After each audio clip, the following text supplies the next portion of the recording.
Leaders.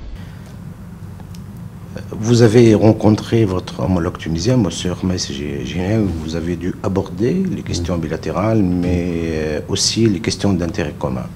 Pouvez-vous nous dire, en quelques mots, Monsieur le ministre, quels ont été les principaux axes de vos entretiens? On a fait un tour d'horizon, on a parlé de nos relations bilatérales qui sont excellentes. Des entreprises tunisiennes sont au Tchad. Une expertise tunisienne est présente au Tchad depuis de très longues années. De nombreux étudiants sont en formation ici. Nous avons une coopération dans les domaines de la santé et bien d'autres. Bien entendu, nous avons également évoqué les questions régionales et continentales. J'avoue que nous avons beaucoup plus discuté sur la Libye, qui est notre voisin commun.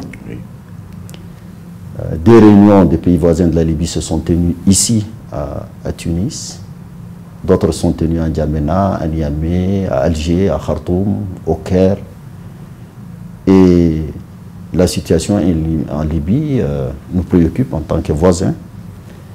Dernièrement, l'Union africaine a réactivé son haut comité des chefs d'État, 5 chefs d'État représentant les différentes sous-régions africaines. Il a été également décidé d'élargir ce comité des chefs d'État aux chefs d'État des pays limitrophes de la Libye. Il est bien vrai que depuis un peu plus d'une année, un accord a été signé à Skirat au Maroc. Malheureusement, après un an, le gouvernement n'a pas pu obtenir la bénédiction du Parlement élu.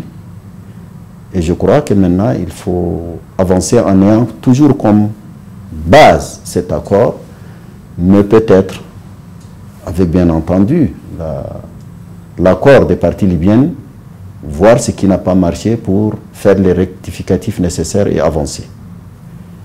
Ces pays ne peuvent pas continuer à rester dans le désordre dans lequel ils se trouvent actuellement. Nous l'avons tous vu, heureusement que à Sirte, Daesh a été défait, mais rien ne nous dit que la guerre est gagnée, même si on a gagné une bataille. Donc c'est une menace non seulement pour le peuple libyen qui en souffre, mais c'est également une menace pour l'ensemble de la région. Et le Tchad et la Tunisie partagent une parfaite convergence de vues sur la question.